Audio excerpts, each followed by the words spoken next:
thank you very much for joining me today. It's great to see you in person. And you. Great to see you in the studio.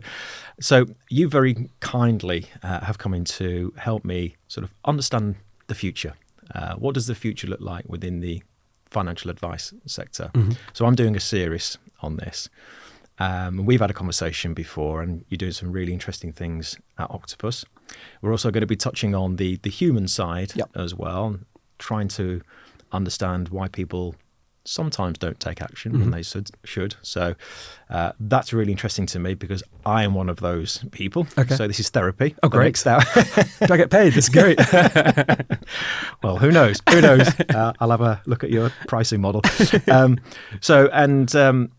really interested to sort of explore the future. Mm-hmm. So this is the series that I'm doing. But before we get into the weeds of all that, I'm really interested to know a bit more about you, sure. Tom. So just tell me a bit about your journey, how you ended up at Octopus and your path so far. Yeah, of course. And thank you so much for having me here. My journey, I think, started like lots of people, not having a clue what we wanted to do in the future. I kind of grew up in South Wales, and I think the overriding emotion that I have growing up and going through the kind of university years is just a constant fear of not really knowing how you make the jump from education to employment. My parents have always been quite entrepreneurial, so I've never really followed a traditional path. And so that I just couldn't picture in my head how that happened, how you went from kind of schooling into jobs. And so all I was thinking was, right, just get something that's employable under your belt. And so did a degree in banking and finance, and then luckily got onto a placement year with a huge company called GE Capital, part of General Electric, and quickly realized that I hated the role that I was in, which was a credit risk analyst. Sexy. Yeah. It doesn't get more exciting than that. Crunching lots of numbers, sitting behind a computer. And one of my colleagues actually said to me, Tom, I can kind of see you, managing people's money or helping them with their finances. And I kind of thought, yeah, I think I can see myself doing that as well. I really enjoy speaking to people. And it kind of answered that question of, that sounds logical that someone would pay you and kind of give you a job to do that.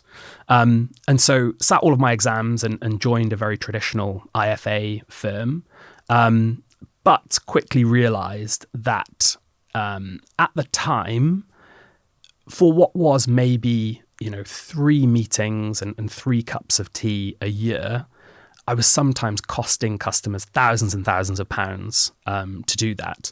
And I kind of asked myself the question, is this achievable without costing these people as much money as it is? And from there, I kind of discovered the world of combining personal finance and technology. And I joined a business called Wealthsimple, who are Canadian and thriving today in Canada. But they wanted to try and open up a business in the UK. And I joined 5 others to do that. And we gave it a really good go, but ultimately after about 4 years, we sold the kind of business and book of customers to a different company because we couldn't make the numbers work. And since then, I've worked across a couple of different kind of tech focused financial providers, always with the theme of trying to help as many people as possible at once. Is in a nutshell where I've come from, I think. Yeah. And just going back to your parents, they're entrepreneurs. What did they do? What do they do now? So they did and still do, have always kind of worked in property. And my father by trade is a structural engineer in the South Wales valleys and is still kind of building homes today, but a very kind of logical, hands-on trade. Whereas when I now have conversations about the work I do at Octopus or at previous places, like my dad is just absolutely blown away. Like can't begin to understand what I'm talking about because his strengths and skills lie in how do you make sure a building doesn't fall down. Whereas at the moment, my kind of focus is tackling slightly less tangible things like how can you convince someone that they need to do something different with their money to have a better future? And the kind of theme through what my parents have always been like and what I am always now like is that my parents were never planners. They were true entrepreneurs. They kind of lived by the seat of their pants. And it terrified me the whole time. Whereas now I yearn for having a plan, knowing what comes next, what's the next 5 years hold, keeping an eye on what retirement might look like. All unsexy topics, and lots of my friends roll their eyes and think I'm really, really boring to go on about it. But I think that the gist of why I'm like that is because my parents were so fast and loose, which I think they'd be happy with me saying. Yeah. I hope. Well, if they're watching. They probably will, knowing them. That's interesting because I think, and also, if you don't mind me saying, Tom, you are of a younger generation as well, and to work in the traditional advice sector and soon come to the conclusion that you could be costing them money and probably considering the value. That came quite early on in your career, because a lot of people now are coming to it and thinking, what can we do? Yeah. So I'm just trying to understand, why do you think that was? Yeah, I think ultimately it's a core of really enjoying helping people. And I think the first couple of years of my experience, you could see the impact of the work that you were doing. And you start to ask yourselves the question, okay, if I can help this kind of person or couple or family that are sitting in front of me and have a really kind of marked improvement on their future, how about if I apply that same thinking to those people who maybe aren't quite as comfortable as they are? Or how could I, instead of sitting in front of 2 people, how can I create something that actually sits in front of 1,000 people a day and delivers those same life-changing recommendations? I think that was the gist of what made me think that and ask that question. And don't get me wrong, that there are times when work is stressful and challenging, and I wonder, would life be more enjoyable if I had stayed in that kind of traditional advice sector and looked after a group of customers that I knew really, really well? I have no doubt I would have loved that as a life. But I think the kind of challenge that was created in my mind at that point kind of just got its hooks into me and is still in me today, where I wonder if we could actually change the direction of a nation's finances by creating an amazing proposition, which is what we try to do day to day at Octopus. Do you know the sort of the date it sort of you became aware that there was a problem, there was an advice gap? Because it's you're quite early on in your career and you could see a problem. I'm just trying to understand the sort of timeline quite quick, and then you saw was it the advice gap that you could see this was going to get worse and I need to solve this problem? Yeah, I think so. I think it was combining a total lack of any of this kind of way of planning that had been crafted via exams and via work, recognizing that was totally absent in my upbringing. And there was none of that thinking applied. And I think then combining that with the obvious power of what I was doing, and how you can, change someone's retirement outlook by tens of thousands of pounds per year, I realized that more people need access to this. And at that time, this kind of concept of a robo-advisor was quite a new thing.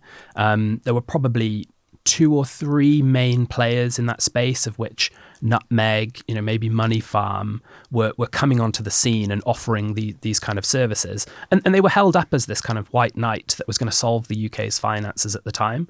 Unfortunately, I think it's proven now that they haven't turned out to be that. And so I just thought, there's more we can do here, making use of technology to kind of disseminate this amazing service that is financial advice to more and more people,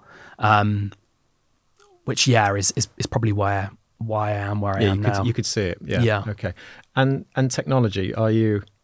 One would assume you're a lover of technology as well. Yeah, I I'd say I am a lover of technology and its power. I'm relatively balanced in the middle of it, if I'm totally honest. And I think linking it to something I mentioned earlier about robo-advisors ultimately not solving the problem that the UK has, which for any listeners who aren't kind of aware of what that problem is, I'd say it's 92% of the UK don't qualify to access financial advice, mainly because most financial advisors have quite high minimums of investments before they will be able to offer advice to people at a cost-effective way. And unfortunately, those 92% of people kind of sleepwalk their way into retirement without making meaningful changes to their finances. And I used to think that technology was absolutely the answer to that. If you could just create some kind of service that takes all of the process that financial advice does and turn that into an app, I think great, problem solved. I think as of about 4 years ago, I am now of the passionate belief that technology plays a part, but is not the total solution. It needs to be supported by a human element. And that's, I think others will disagree with me with that. I think many people will think, especially with agentic AIs and things like that, that tech is the sole solution. But I kind of sit in the middle on that. I think that humans are still needed. Yeah, and we'll delve really quite deep into that, because I think tech is certainly an enabler, no doubt about it. But somebody mentioned to me, and I think there was a report out as well, that since the introduction of the iPhone in 2007, costs have gone up by 40% in general, but productivity is pretty much flatlined. Yeah, interesting. So all the technology that we have now still hasn't even made us more productive. Yeah. So I can sort of see where you're coming from to say technology can help, but there needs to be something else, because you can just see it in the productivity figures. We're just flatlining. Exactly. And I think, not to get ahead of any of the topics that we'll come on to, I think humans have this incredible way of motivating and kind of digging into someone's motivations and what might make life great, that I think tech is not quite there at being able to do. There are some great examples, especially around healthcare, where some apps are doing a really, really great job there. But with a mountain that is improving someone's personal finances, tech alone, I don't think does the job. So that's led you to Octopus. Yes. And you've got a mission. Yes. And a vision. Tell me more about what I know you've mentioned it before, but what are you trying to solve at Octopus? What are you doing there? Yeah, ultimately, within Octopus Money, what we have a company all hands every 2 weeks, and we start that all hands by saying the mission of this business is to change 5 million lives. Every single all hands, we start with that statement. And the way that we want to do that is to help people understand, get to grips with, and ultimately take action with their finances to achieve the things that they want in the future. And the way that we do that, this probably won't come as any surprise considering everything I've just mentioned, is combining humans and technology so that every single person in the UK, no matter how much money they hold, no matter what age, no matter what background they have, can create a financial plan and be given the recommendations to achieve that financial plan. And we think combining all of those things will lead to a nation that can retire earlier or sleep easier or just feel more content and comfortable with their lives. Which is a great statement. And how did you land on this hybrid model? What research was done for you to be confident that this is the way forward? Yeah, I think both my own background, but the background of Octopus Money have kind of led us to this hypothesis. And I'll start with the background of Octopus Money. Its roots as a business was actually a financial coaching business. And so there was kind of no advice with a capital A. There were no kind of investment solutions available. All that business did was pair somebody with a financial coach. And what they would do is they would have kind of 3 sessions where they would discuss what's going to make a great future for them. And then they would piece that together and build a financial plan. And the outcome of that financial planning process would usually indicate that, okay, great. Now I kind of know where I am as a starting point, and I know where I want to get to. But what the roots of that business didn't do was kind of provide the exact directions to get there. And what the roots of that business showed is that our coaches have an incredible ability to get people to open up, to explain what makes them tick, and what an amazing future might look like. But at its beginnings, as I said, while it did all of that really, really well, it didn't give the specific recommendations to actually achieve it. And so that's when I was kind of brought into the business to help produce a way of providing financial advice alongside that kind of coaching and planning model. And so I think that was one ingredient for that hypothesis. We knew that humans open up people really, really effectively and kind of get them motivated and get them ticking. Then combining that with my own background of working in primarily fintech providers of the likes of Wealthsimple, Nutmeg, I knew that there is a way that you can codify financial advice effectively. I think most people listening, and if anyone is a financial advisor, that there is a fairly clear kind of planning hierarchy that you can work through when sitting in front of a customer. And generally that's made up of 7 rules, which are the basis of our advice technology, which effectively says, look, what you need to do is save up an emergency fund, think about protection, save cash for short-term goals, invest for the medium term, make use of all pension contributions that are available, and then top up your pension savings with any additional cash that you might have. And so as a business, we realized, hang on, if we have this amazing human-led function that can help people open up and put together a financial plan, and then if we can build advice technology that can give specific recommendations alongside that, ultimately we have a proposition that should be able to help everybody at a really cost-effective level. And so this is now takes us to the current day where we have this proposition working really, really well. And fingers crossed in 10 years' time, every single person in the UK will have a financial plan and be doing stuff about it, we hope. Well, that's the mission, isn't it? Yeah. And that's what you're doing. I think that's really interesting. And when we spoke before you came on the podcast, when I was telling you about the series that I'm planning to do, you were more than happy to, come in and have a conversation, which is great. But you also said, we at Octopus Money, it's open source. Yep. Which I have only heard recently, obviously with AI and open source. But you seem to be, we created a white paper as well. And this is all about, it seems to be collaboration. You want to share what you're doing.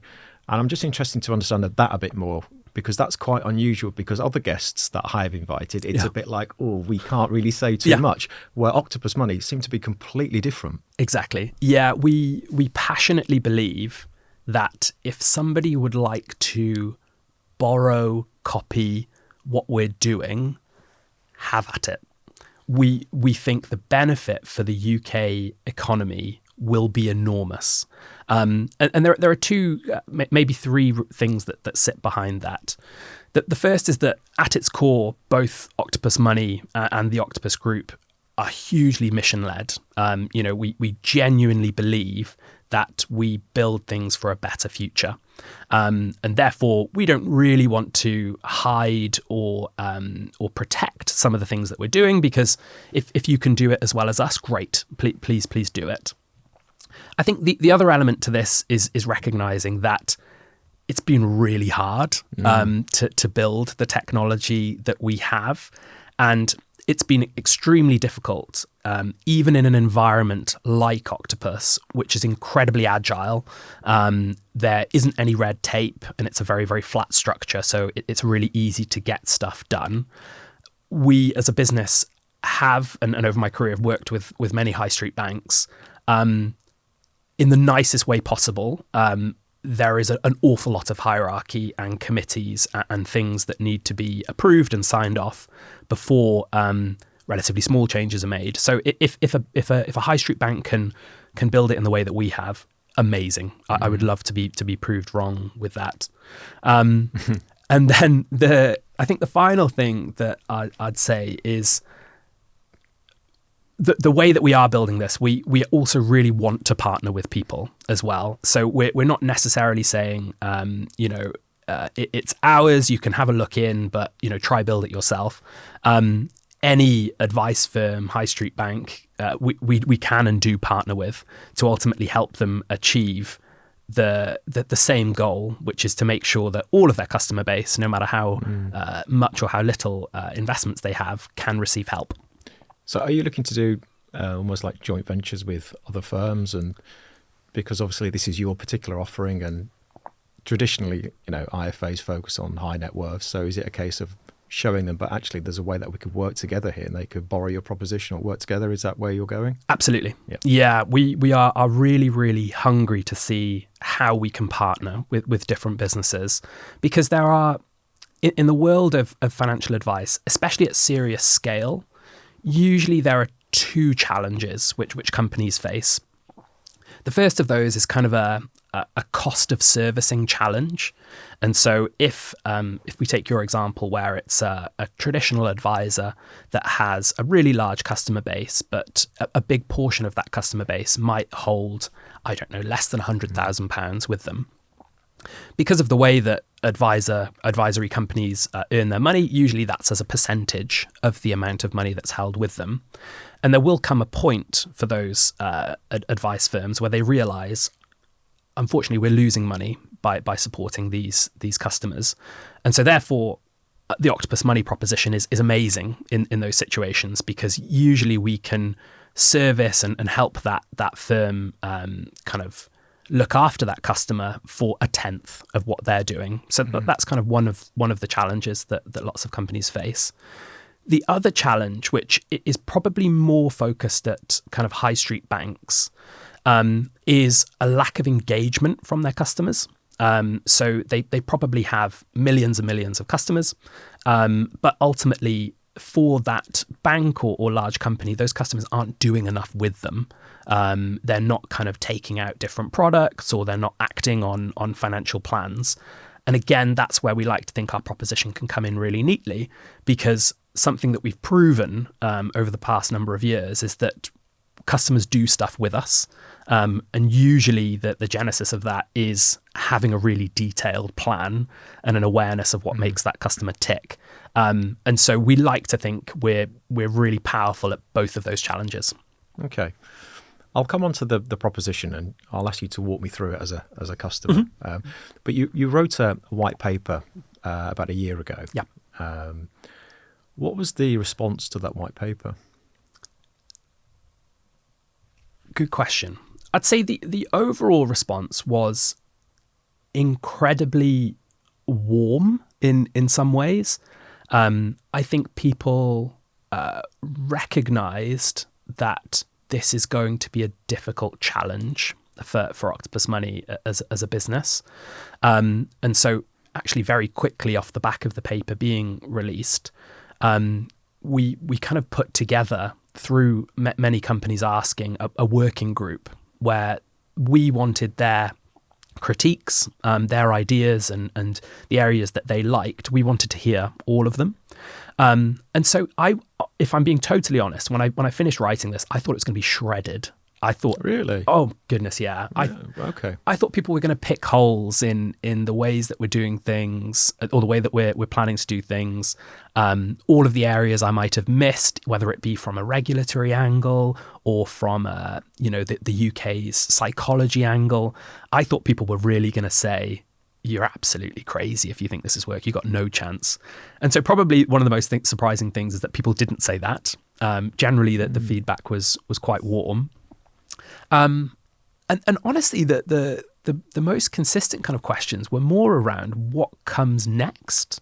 What kind of areas might you add on, or what would be the next kind of challenge that comes after this, as if this thing already worked. Because hell, when I first put that paper together, I had no idea if it was going to work really.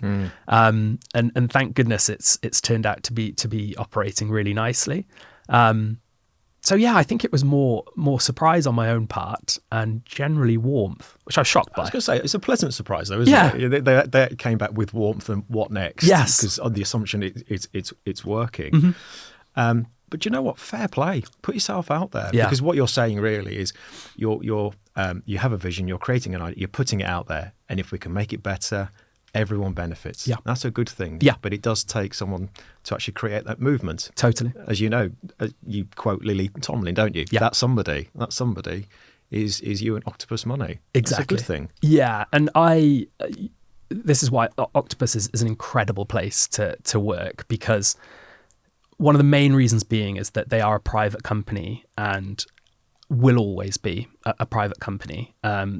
Simon, the founder of Octopus Group, has always been very vocal about the fact that they will never want to be in a position where they're needing to please an external shareholder.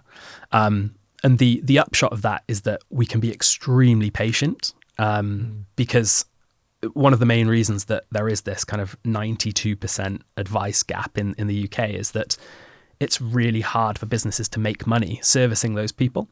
But the beauty of the Octopus Group is that they are able to wait 10, 15 years to become a profitable business around this area, recognizing that it's one of the nation's biggest challenges. And so we can give it the time, resource and effort that it requires. Because you mentioned in the white paper that it has been hugely challenging, a huge headache, or words to that effect. What have been the key challenges that you've had to overcome to develop your proposition? Oh, so many. If I were to name a few, I think one of the ones that will always come straight to mind is just the level of engineering, of software engineering needed to build the algorithms and the technology to deliver financial advice, especially when recognizing that people's circumstances are so multicolored, are so varied. People might be planning to take, 18 months off work next year, and have a baby, and have a huge holiday, but then they're going to get a windfall from someone who might pass away. Our logic needs to handle all of those unique things about someone's life and still give them suitable advice. So it took us a long time to build that code. Did you have to map out everything? Pretty much. That would have taken ages. Every workflow process, this might happen. Yeah. Because this is obviously what advisors go through anyway, so it's there. Exactly. It's no two ways about it. We did have to think about almost every scenario. We had to have an awful lot of testing, both internally and externally, to try and find holes in what we were doing. And full credit here. Hey, I kind of put together a rough shape of what this might look like. Software engineers are the brains behind this. My goodness. There have been so many meetings I've been in where I've tried to nod and look like I know what I'm talking about, and it's gone over my head. It's gone. Oh my goodness, yeah. In the real weeds of how we build things, I've had to have the same meeting 3 or 4 times just to get to the crux of some of the challenges. So it's full credit to much, much bigger brains than me. Because it must be hard for them as well, because they're trying to understand the advice process, which is complex enough. Exactly. And then code that in a way that it works. Exactly. And it's a really difficult thing to balance, having someone who has come from the advice world, who usually comes with their own, quite fixed hypotheses about how things should be done, versus having a team that are totally new to advice and can think about things in a fresh way and approach challenges from a different direction. That's probably another thing that's worked in our favor is, as a business, I would say 80 to 90% of the company haven't come from an advice world. So they've generally always approached problems customer first, as opposed to how we've historically tackled them. So full credit to them. They've built an amazing kind of advice engine that is much brainier than me.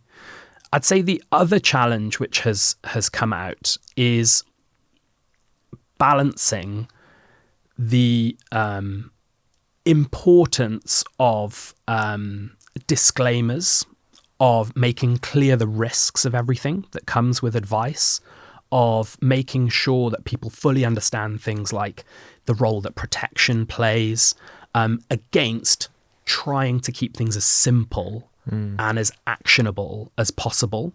I often think about it like there's a spectrum where it's kind of, there are elements that are often seen as kind of hurdles that customers need to get over. And then there are things that customers are really happy to kind of engage with and move through. And I find that the proposition needs to constantly bounce between the two to make sure that we're helping ensure good outcomes and avoiding foreseeable harm, but at the same time having a process that a customer's actually going to enjoy.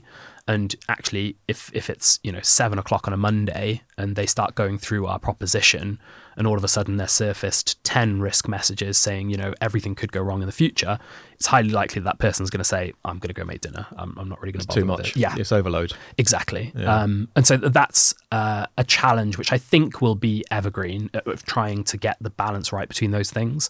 But that's kind of what we're tackling every day, I think.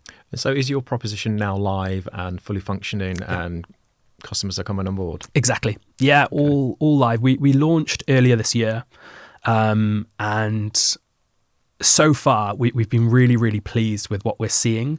We launched with a intentional focus on, right, let's make sure any of the advice that we're giving is watertight, is solid, is robust. And so when I talk about that spectrum, we arguably started more on the kind of hurdle side. And so what I think the focus will be, now that we're seeing the suitability and the kind of robustness of the recommendations that we're giving, we'll probably focus much more on that kind of customer experience side to try and make it a bit more delightful to go through, instead of it feeling like a chore ultimately. Did you invite the regulator to come in and, again, open source and show them what you were doing to make sure that they were on board and it was in line with expectations? So really early on, when about 3 years ago, when we first started thinking about this as a proposition, we had some early conversations to say this is the rough direction that we're going in. And some of the early feedback we got was that this isn't necessarily revolutionary around what we're doing. And the FCA handbook also kind of says that if you're an advisor, generally, as long as that advice is being suitable and you're considering, I think there are 7 points on the suitability COBS page, then and the advisor is signing that off, generally we're going to be happy with that. And so the route that we ended up going down was, once we started putting together the logic and the customer journey and proposition, we actually then invited a legal firm, an external power planning firm, and that working group to basically interrogate what we had put together. Scrutinise everything. Yeah. Exactly. Because we thought, obviously, we need to be legally watertight with what we're doing here, and we need to be confident of suitability. And so that was part of our kind of rigorous testing process, those three involved.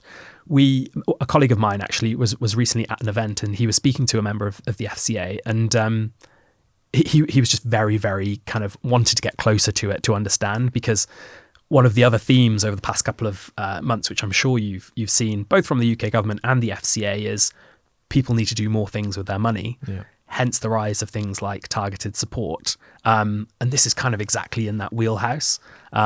So in direct answer to your question, they weren't with us the whole way through the process, but we opted for some kind of external validation as well as. Yeah, as well. Yeah, to really scrutinise.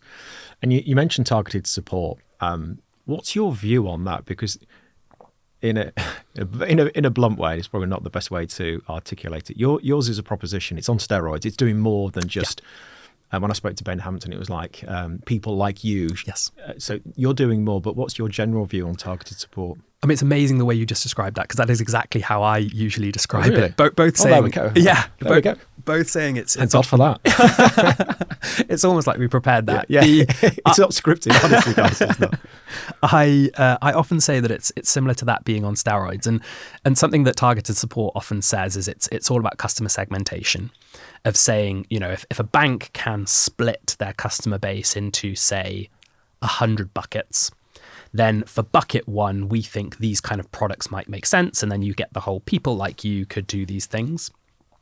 The way I view the Octopus Money proposition is we are segmenting our customer base into individual buckets. Every customer is their own bucket because ultimately we know that the things that we're recommending are for you. They are in your best interests. So the other phrase I'll often use is it feels a little bit like we've leapfrogged targeted support because we are giving advice and we are treating customers as individuals. In terms of targeted support overall, I'm really hopeful that it makes a difference. I hope that banks, advisory companies, online businesses are really bold with it, ultimately recognizing that the only way really to cut through someone's inertia or reluctance to do something tends to be personalization.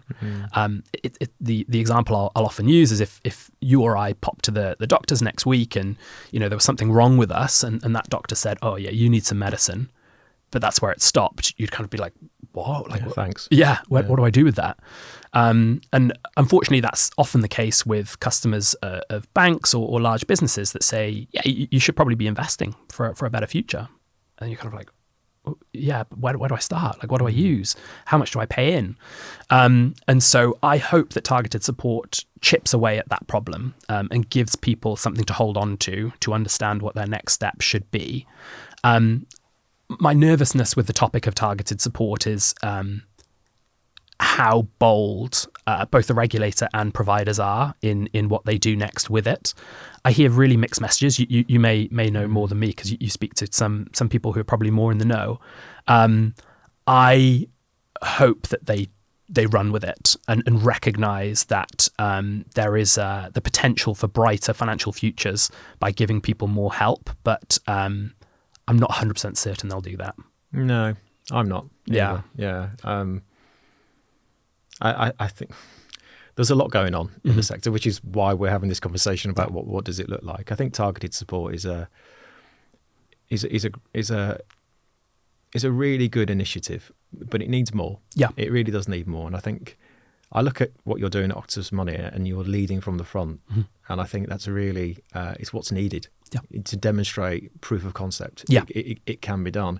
I think looking at it from a consumer's perspective, as I always do, I think the reliance on just sort of technology isn't going to work. It hasn't worked. And you're dealing with money, and it's not just money, it's the fears and it's the behaviours around that. And that needs to be eked out. Yeah. That's not easy. So I think, targeted support is a good initiative. I'm surprised in a way. In a way I'm not. That banks and larger institutions haven't done more doing what you're doing, because a lot of the advisory businesses and the high net worth clients, it's an aging client bank. Totally. You need to have your succession planning. You've got intergenerational wealth transfer. There needs to be more done to capture people coming through. Totally. So I always look at it and think, but I understand the commercial realities in firms dealing with high net worth, clients and actually creating profit. So I do get it. Yeah. But I do think we should be doing more, because this is your next generation of wealth here. Capture them. Yeah. So I think what you're doing is really interesting. You mentioned the word you use a lot is customers rather than clients. Yeah. Why is that? Really good question. We actually had this debate within Octopus because if I'm honest, about 2 years ago, maybe 2.5 years ago, different parts of the business would use different words. Some would use customers, some would use clients.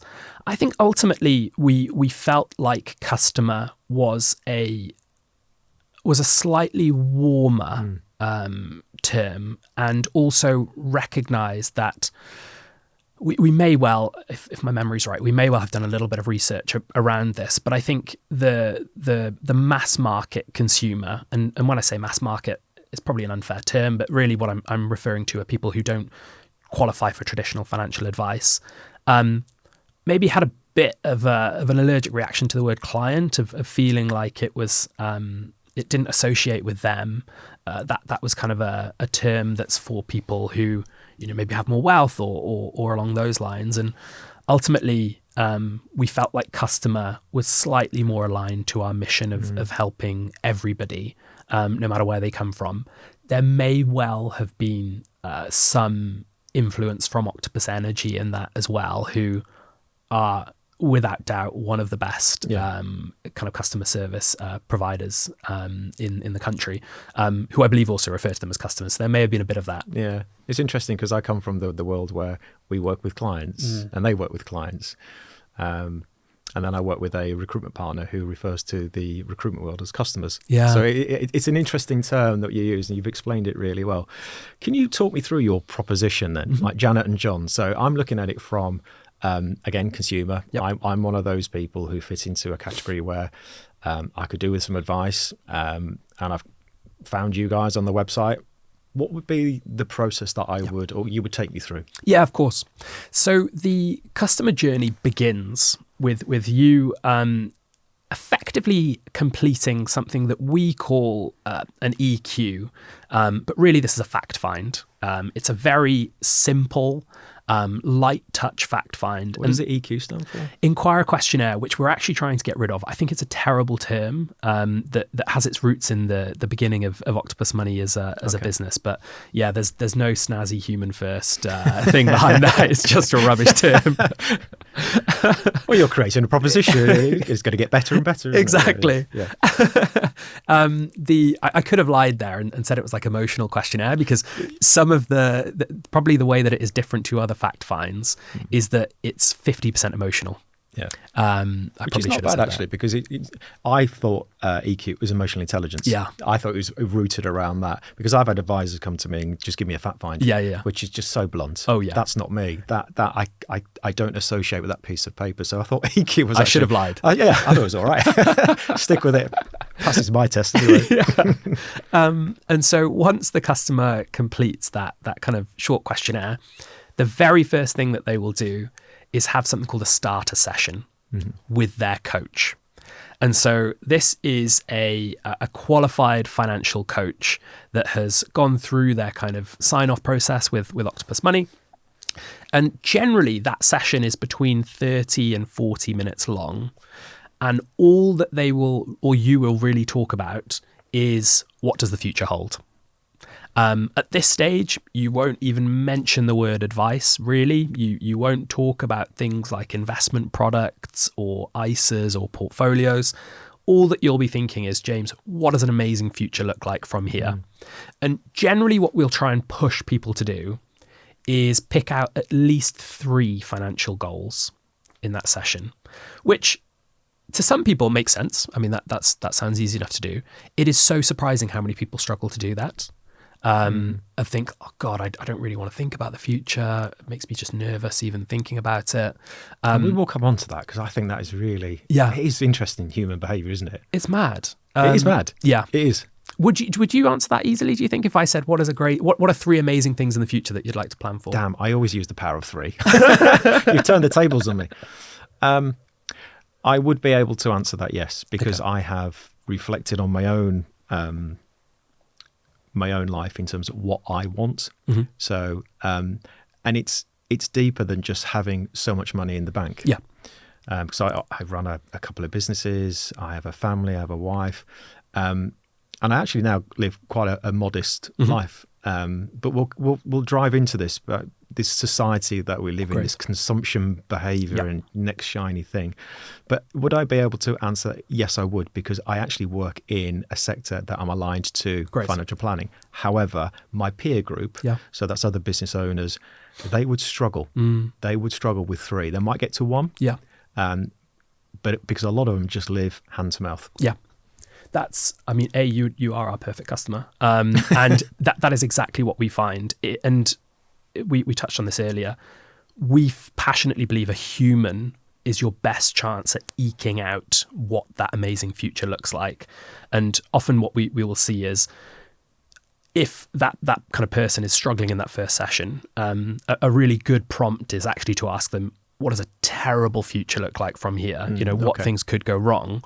People find that so much easier to answer. You lose my job, I could do this, I could, ill health, all of those things are really easy and come to mind, whereas a great future, not so easy. So that starter session is really focused on that, picking out the goals. Then after the starter session, we would send you 4 questionnaires. They take about 5 to 10 minutes to complete. And each of those questionnaires will educate and delve into different kind of pillars of good financial planning and provide you with an output at the end. And those 4 pillars are what we call a rainy day fund, but lots of people call it an emergency fund. So helping you work out how big of an emergency fund might make sense for you. The next one we'll do is what we call a protection calculator, which effectively estimates how much and the types of insurance that you should have, and compares them with what you already hold to see if there's a bit of a gap or a delta between the two. The next one that we'll do is a pretty traditional risk profile questionnaire, looking into your emotional and experience of investing, and how that might feature in your plan. And then finally, we also send you something called a retirement priority questionnaire. And the whole purpose of this is to codify and assess how comfortable you are with the idea of putting money into pensions. And it will ask questions around things like, how clear does the future look like to you? How much do you prefer to retain access to savings versus tying them up? How important is a comfortable retirement to you? And the combination of those 4 scores are all absorbed into your financial plan. Which brings us on to your next human session, which we call the planning session. And what will happen in this is your coach will discuss the kind of outputs of those questionnaires. And also then they will map all the information that we've now received and create a financial plan for you. So you will see on screen your future, including your financial goals that are in there, including all of the kind of hard information that we have from your fact find. And then there is a kind of a conversation around, are these goals the right ones for you? Do you feel comfortable about what this looks like? And at the end of that session, what we aim for is for you to say, this looks great. This looks like a true depiction of my reality right now. I would like to work towards this financial plan.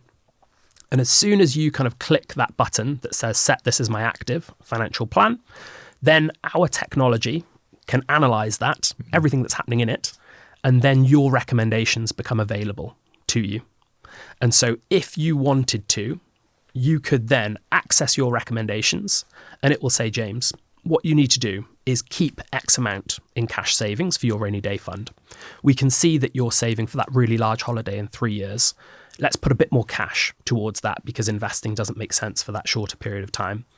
We can then see that in 10 years' time, you want to buy that dream car. Let's maybe make use of stocks and shares, ISAs and GIAs to put some money into that. And then also it will look at your retirement forecast and say, right, we need to start splitting some more money into pension contributions to top up what that looks like. The intention is that you view those recommendations pretty much straight away if you want to. But what we're finding is there is then a third human session, which we call the action session, which is usually what's needed to prompt people to really look into those recommendations. Yeah. And then following that action session, it's really up to you, if you wish, to act on your recommendations. And you could then potentially invest some money, or your plan might actually say, James, you're doing everything perfectly. There's no recommendations really. Keep doing what you're doing. And if there were a recommendation to invest money wherever, what happens there? Do you facilitate that? Do you do actually based on, how do you do it? If there was money left over that I could say, let's say £1,000 a month. Yep. You would also help with that. Exactly. Yeah. So if one of your recommendations was exactly as you said, you should pop £1,000 a month into a stocks and shares ISA, because we know your time horizon as well as your attitude to risk. We would also recommend Octopus Money Portfolio 6 for that. You could click a button to invest with us, and within a day or so you could get that funded and invested, and it would then appear within your account as well. Yeah. Okay. So it's the complete journey then. Yeah. Okay. Let me ask a few questions on your process then. Yeah. Okay. What is there a drop-off rate at all? Because you've got, I listed out 6 sections anyway. So you get the EQ, you get the coach session, and then you get the 4 questionnaires, the pillars. Okay.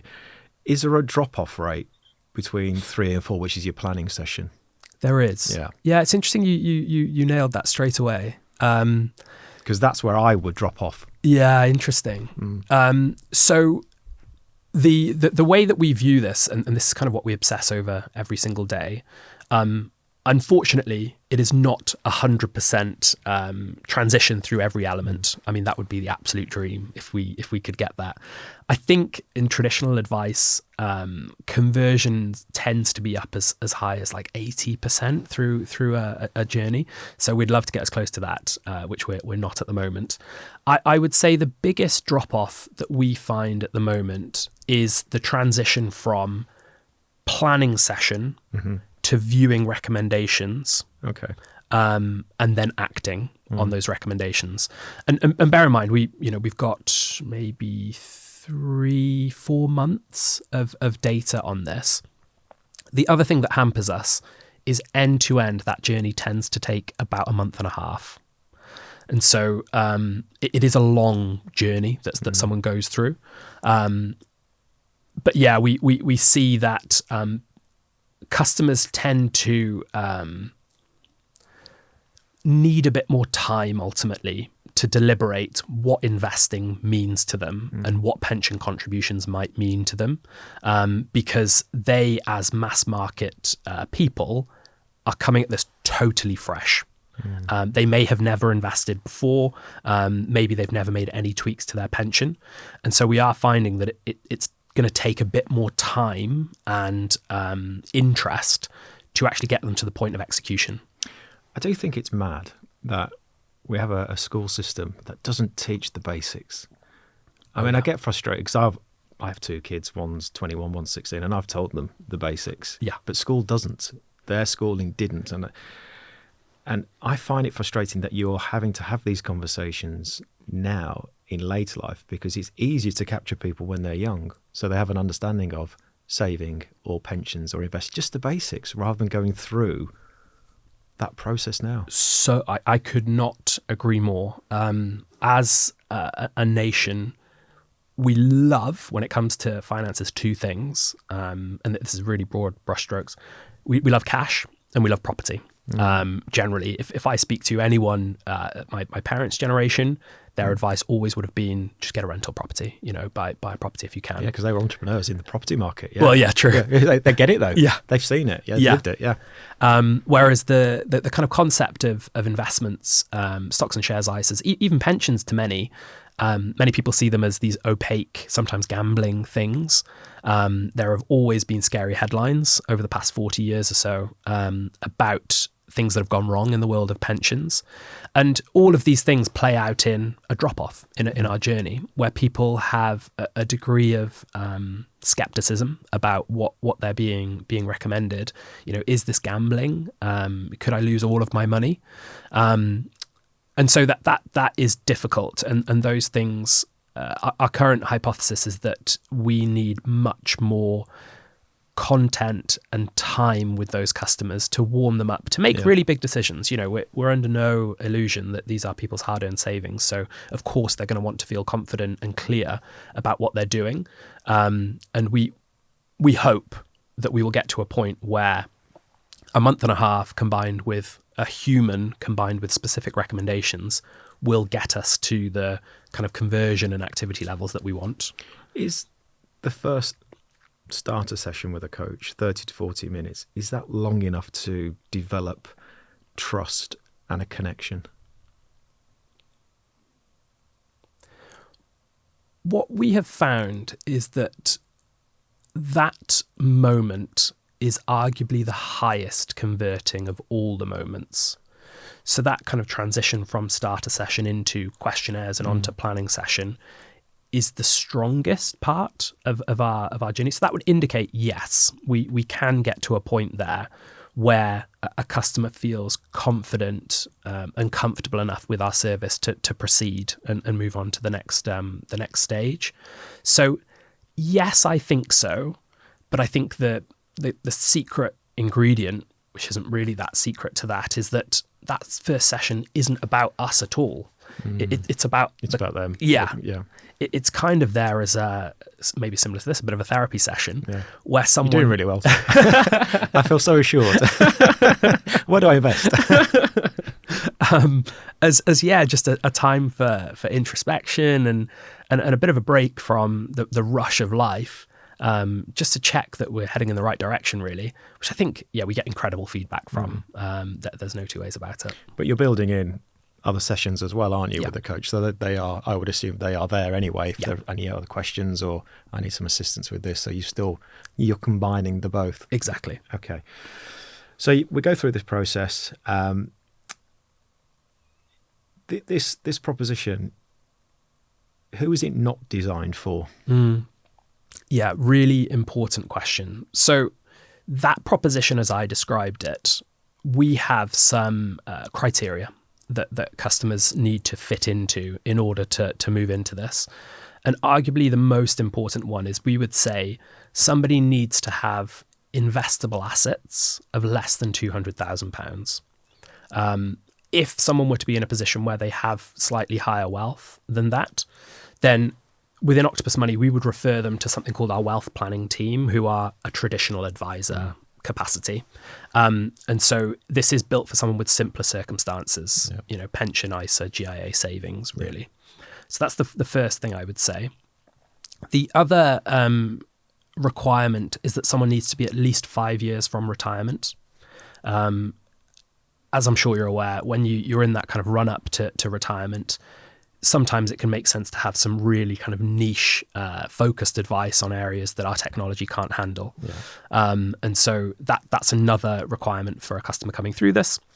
The next kind of area would be that somebody isn't in debt crisis, we would say. Unfortunately, we're not well set up for someone who's in a position where ultimately their kind of debt repayments are exceeding their income or anything along those lines. And then UK residents as well. Beyond that, we're pretty much set up to help. Yeah. Okay, there's a few. Okay. So that's your process. People listening will be thinking, this is great. Yeah, brilliant. Do you make money? So what can you share in terms of your charging structure and the cost of this? Because I know, as you say in your white paper, it's very expensive to provide advice anyway. But I know people will be listening to this and go, this is all great, but tell me about your charging structure if you can. Yeah, of course. So the charging structure is pretty straightforward. And so the way that it's currently set up is, if someone were to go to our website tomorrow and sign up for this because they're so interested, make sure you mention this podcast if you do, then the first kind of thing to note is that starter session that I mentioned there, free of charge. So someone can kind of get going with that as a kind of starting the process. If after that starter session you want to engage with the service, there is a one-off cost then of $299. So that effectively pays for that end-to-end journey for us. And then if you get to the end of that journey and you have a recommendation to invest or pop some money into a pension, then if you choose to do that with Octopus Money, you then pay an ongoing charge with us. And all in, this accounts for everything from portfolio cost, platform cost, advice charges. That's 1.15% per year. And there would be no other kind of hidden charges outside of that. That's it. Wow. So yeah, pretty competitive. Very moderate, yeah. Yeah, and it's really interesting because my roots of my career have spanned both traditional advice as well as kind of robo advice as well. And as a traditional advisor, usually my total cost would have been, ignoring any initial charges, probably closer to 1.82%. Whereas when I worked for the likes of a Nutmeg or Wealthsimple, it was probably 0.8% all in. And so I feel like the charging structure is blend. Dead in the middle. Yeah. And these coaches, they are qualified individuals, but they're not offering certainly that regulated advice in the first session or two. Correct. So they are. Would they be chartered financial planners? Would they have a really good understanding, I would assume, of the whole matrix of financial planning and the advice world? Yeah, so you're spot on. Really importantly, they are not qualified to give advice. So they don't have, some do, but the majority don't have like level 4 qualifications. So what we have is an accreditation program that we would put all coaches through, that's been kind of approved by the LIBF. And we pass or certify around about 40% of coach applicants that come to us. So it is really rigorous to make sure. And if I'm honest, it's born out of many of the principles that a diploma in financial planning might teach. But all of our coaches must pass that process before they can then hold a starter session with a customer. And then once they become accredited, they are then kind of reviewed very, very closely for the first number of sessions that they hold with customers, just to make sure they're talking about the right things. And then there's an annual CPD scheme that goes in addition to that. And is that aimed more at the behavioural psychology side of it as well, being able to build those relationships and build that trust? Because that's the connection piece, I think. Exactly. And interesting you say that. One of the beauties of this model is that if I were to ask anyone listening or ask you, picture a financial advisor, usually you'd close your eyes and a certain image might come to mind. Our coaches come from all different walks of life, different ages, different careers. Some have been executives for a lot of their life and are now in that next stage where they're kind of semi-retiring. Some are slightly younger who are really interested in talking to people. I would say the bulk of the accreditation is focusing on how can you help people open up? How can you think through goal planning of the trade-offs that come with different things, as well, of course, of all of the kind of financial knowledge that comes with financial advice. And if the customer goes through the journey and then does the implementation, obviously the review costs are built in, but do you still have the same coach? Is it somebody who's on hand? So you build up a relationship long term. Yeah, exactly. Yeah, as we stand, you would retain that same coach. And usually what happens is if in that example somebody chose to invest with us, there would be 2 or 3 sessions per year available to that customer to update their financial plan, to check in with their coach, and ultimately make sure they're still doing the right things. So yeah, you retain access to that same person. And this model is constantly under review. You're always looking at where it can be improved, what can be changed. Okay. And you went live this year as well? Yeah, I went live this year. And we as a proposition team who obsess over this, we have a really big kind of Kanban board about everything that could come next or what we should be thinking about. I think there's something like 120 different items on it of all the areas that we want to tackle or improve next. Yeah. I think it's a really intriguing model. I mean, you've explained it really well because I can understand it. So thank you. So big tick in my box. It's a low bar. So thank you for that. Is there anything else you want to mention about what you're doing? Anything that we've missed with Octopus Money and the proposition and what you do? I don't think so. I think that was a really good summary of how it works. I'd encourage anyone listening, if you're interested, to send me a message or ask a question. I'm so happy. And similar to the white paper, if you see areas of this that look rubbish in your eyes or you think could be improved, I'd love to hear it. Yeah, I think the only other point I probably note is that our eyes are already thinking about what the next challenge might be. And we're starting to think about retirement of those customers who are either in drawdown or approaching it and wondering how we can serve those in a similar way. And looking back over the last year, personally for you, what's been the biggest challenge? Oh, great question. I'd have to say impatience, I think.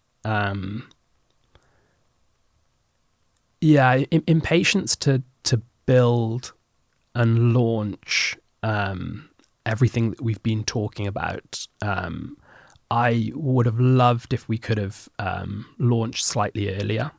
It took a long time, and it did take a lot of testing, which in hindsight was absolutely needed for us to feel confident in the proposition. But naturally I'm very action biased, and someone who probably prefers to do first and ask questions later.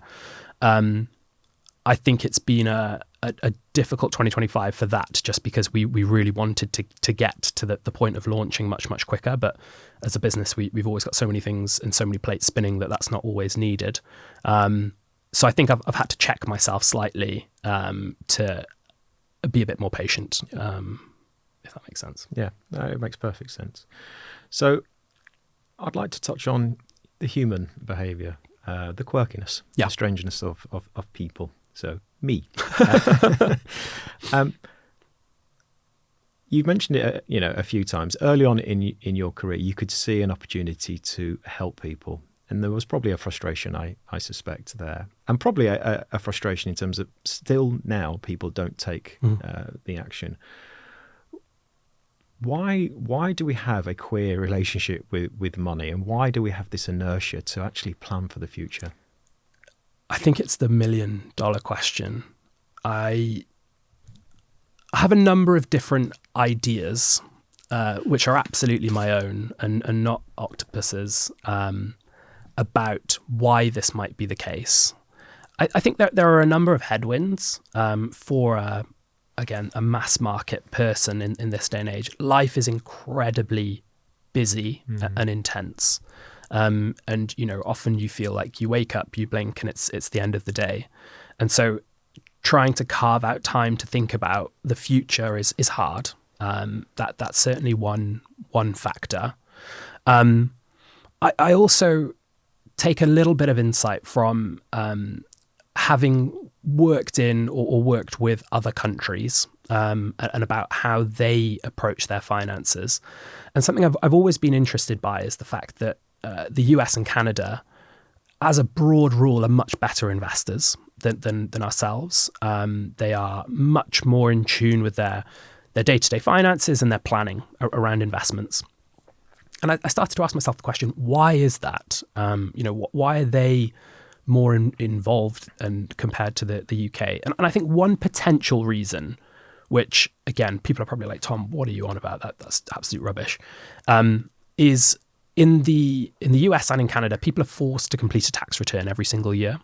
Regardless of your income, regardless of what you're doing, you have to file a return. And that return every single year shows you how much tax you've paid, how much tax you've saved. And so it's in front of you. You can't avoid it. The difference in the UK is the majority of people go their entire lives without ever thinking about tax or tax return. You can kind of sleepwalk until retirement without thinking about how much tax you pay on an annual basis. I'd be shocked if listeners knew, even to the closest £1,000, how much tax they pay or will pay this year. And so I think there is this factor in the UK that there isn't a burning platform for us to view our finances or think about them, which then prompts us to think, oh, if I did increase my pension contribution, my tax bill would be slightly lower. That's interesting. And so I think that's one potential cause of inertia. I don't know what you think about that. Is that wild to you? No. I think you're right. It's I think it's very complicated and nuanced. I don't think there's one simple solution. I would look at it from an early childhood perspective, people's view on money. Yep. I came from a hugely modest background, and I like to think I have a good relationship with money because I'm quite thrifty. Living in Leeds, you have to.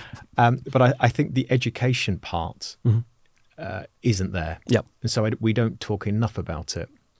So I think that's a huge issue with regards to, we don't talk about it, we don't plan, it's not really in our conversations. Totally. And also you're future gazing into 30, 40, 50 years. It's like, and we live in a society which is about now.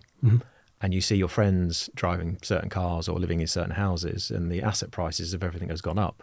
So disposable income has come down, but you still want those shiny things. Yep. So it's almost like, again, we're conditioned in this consumption world to say, well, actually, I want that car, I want that house, I want that holiday. Yep. And then what you're ending up paying for is stuff which isn't really that, it's not that important when you come to it, but your retirement and planning for the future when your income will drop is just forgotten about. So I think it's quite a complex societal problem. Yeah, I couldn't agree more. And something you'll often hear Ruth, our CEO, mention is that unfortunately, we wish this was the case, nobody wakes up on that Monday morning wanting to create a financial plan.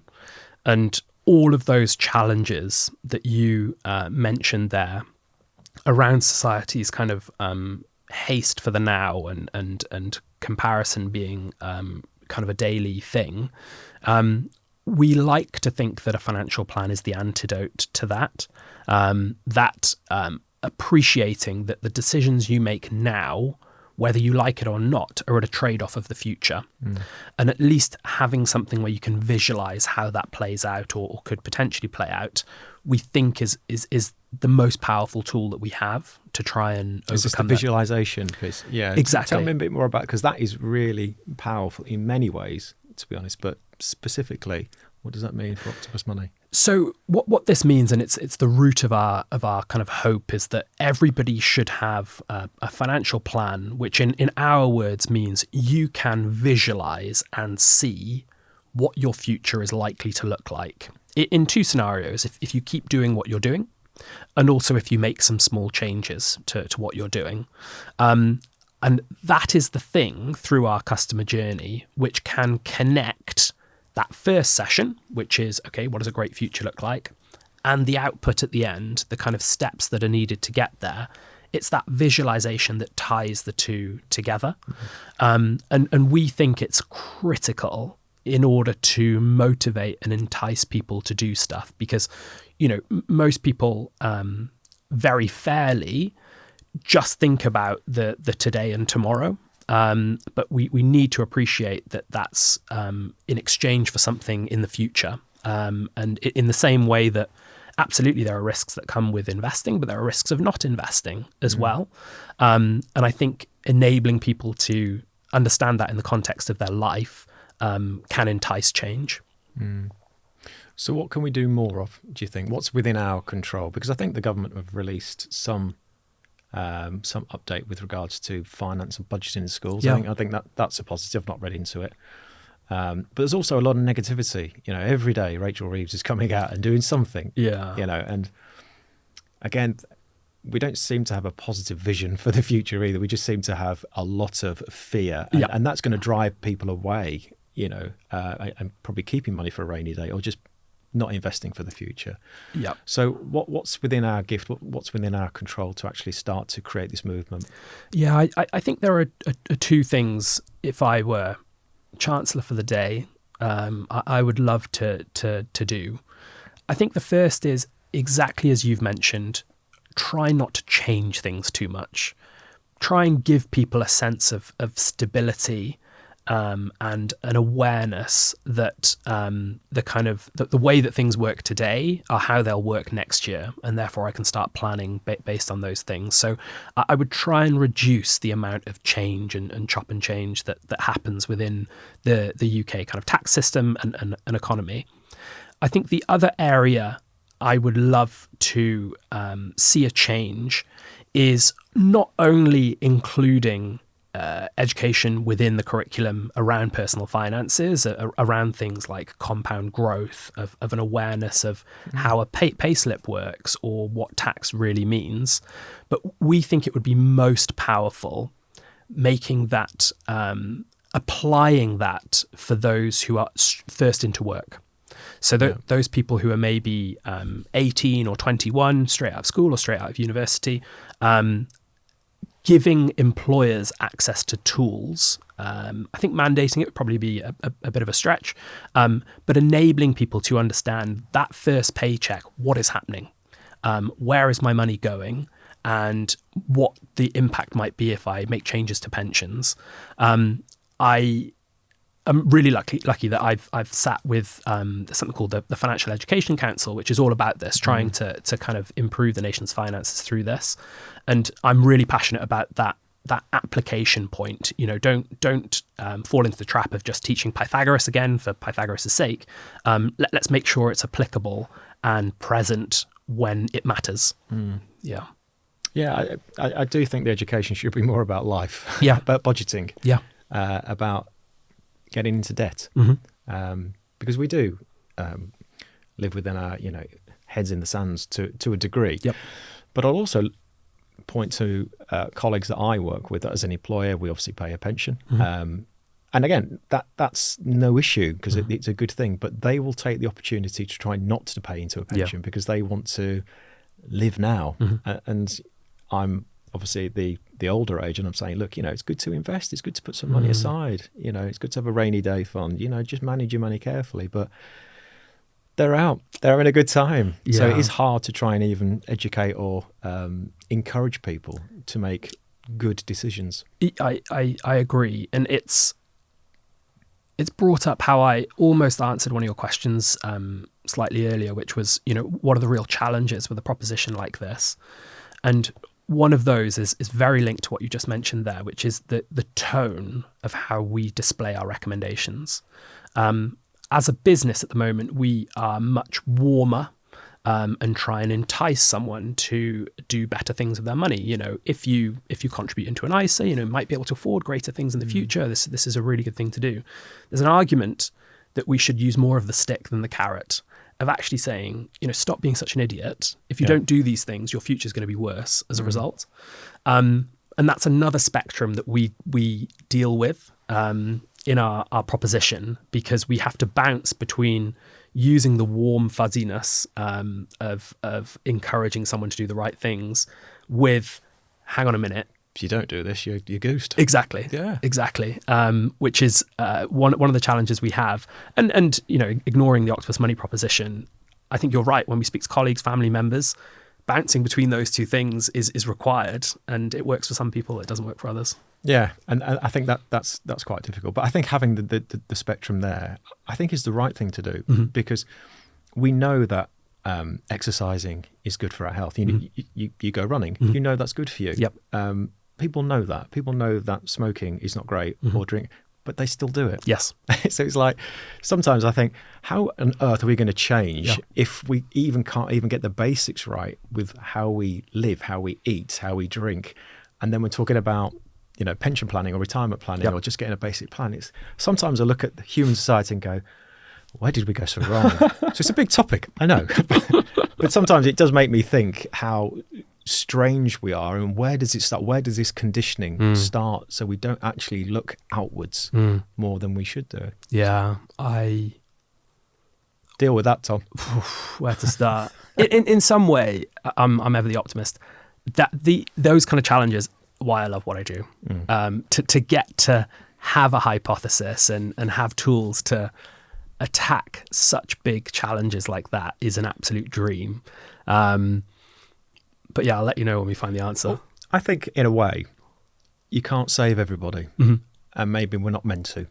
Yeah. Maybe we're just meant to open the door and encourage people to come through the door. And I think that's what you're doing.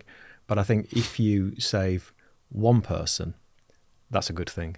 So I always say that to everybody I deal with. We can't save everything. We can't change everything that we want to, but just change. There is a parable, which I won't recite because I always get it wrong. But if you can just change one person, then you're doing the right thing. I feel like I need to be reminded of that. I really like hearing you say that, because at the moment my mindset, and arguably the Octopus money mindset, is get everybody to that door and kick everyone through that door to make sure that they improve their lives. Because at the moment, we, as a business, we have very, very high targets. And if we aren't seeing the levels of conversion and action taking that we think there should be, we will look inwards and say we need to improve, we need to do something better.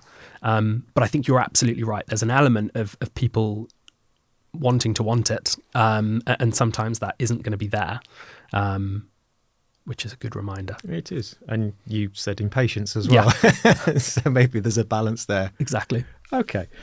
So just moving on, what do you think the future looks like for the advice sector? This is the crystal ball. Yeah, I really hope to see a nation that does more with its money.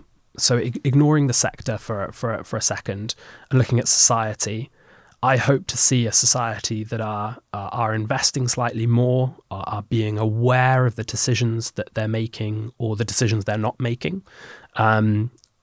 With the introduction of propositions like Octopus Money and targeted support, I am optimistic that that is what the future holds. I think if I look at the sector specifically, I think not necessarily in the next couple of years, but maybe in 5 to 10 years, companies will be more aware than ever of that generational shift in wealth. I think you're absolutely right. It's not on people's minds now as much as arguably it should be. I think you can say capitalism does this, but business leaders tend to be focusing on the next 1 to 2 years of how we can be really profitable. I think it's really important that businesses start to think about the 5 to 10 years of that shift in wealth that might be happening, especially for those traditional advisors where the majority of their customers might come through word of mouth or referral. My own generation, I think it's fair to say, have a bit of an allergic reaction to that. We like to be well researched, and we like to compare things, and it's very, very easy in this day and age to switch providers that you're with. I would recommend that traditional advisors keep that in mind, because I think the next 10 years are going to be an era of choice and shifting of wealth. Definitely. Mm-hmm. And if I may ask, you don't have to answer this, your future, when you look into the crystal ball, what do you see for you? I see a continuation of trying to help more and more people with my day-to-day work. And what I suspect that will look like is what we have found with our proposition is, and built, is something that we know works, but ultimately people aren't doing enough with what we're telling them to do. And so the next challenge that I would like to, and I'm throwing myself into, is trying to work out how content and readily accessible things can help nudge someone towards that point of action. And whether that be really bite-sized explainers, whether that be humorous clips, for the next kind of 6 to 12 months, I'm going to be throwing my brain at that, of wondering if that can have an impact on the average customer, and ultimately solving one of the places where people fall out of that journey.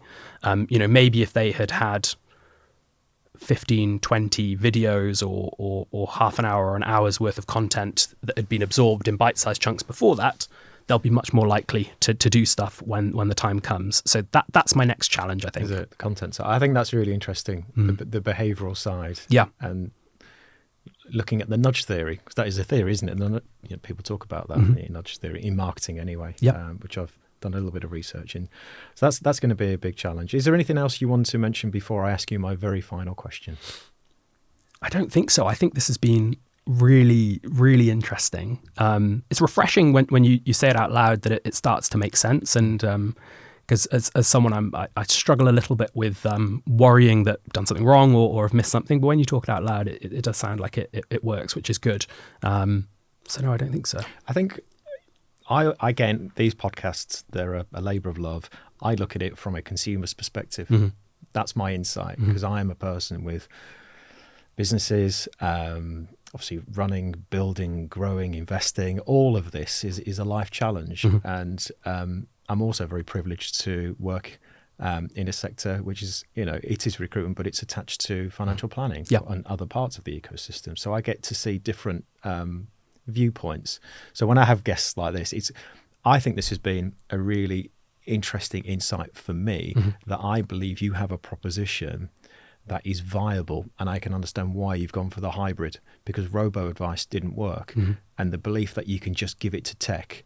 We as business owners love tech, right? Invariably, when you look at it, it doesn't solve the problem because there's something underlying which is still the issue. And I mentioned right at the start, we're not more productive. So there's something missing. And I think the visualization piece that you're doing to create what it could look like, you do that in business planning. I do that with my team. This is what the future could look like. That's what you're doing at Octopus, and you're driving that through your proposition, and you're getting people bought into it. I think that's great. I wouldn't worry about the naysayers and the people going to say, oh, that doesn't work. There's always things that don't work. Exactly. But remember, if you help one person to save for retirement, you're helping one person. That's more than other people are doing. You are the somebody. That's great. Yeah. Thank you. Okay. Nice ending, that, isn't it? Yeah, really nice. But I need to ask you my final question. Final question. So I ask this to every guest. So I'm going to give you a magic wand. Okay. And this magic wand has got one wish. And you can wish for anything. Okay. What would you wish for and why? This has to be work related, not personal. It's a wish you can wish for anything. I'd love to be slightly taller. Okay, let me think. With the same height, aren't we? I'm the perfect height. I wouldn't change my height. If I could change one thing,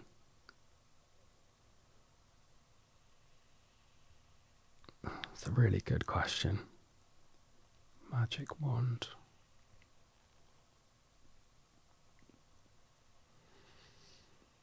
I don't want to say anything that's too self-ingratiating. Like, I don't know, I could say everyone should be a customer of Octopus Money. That's boring. Let's say something that's actually going to make an impact on society.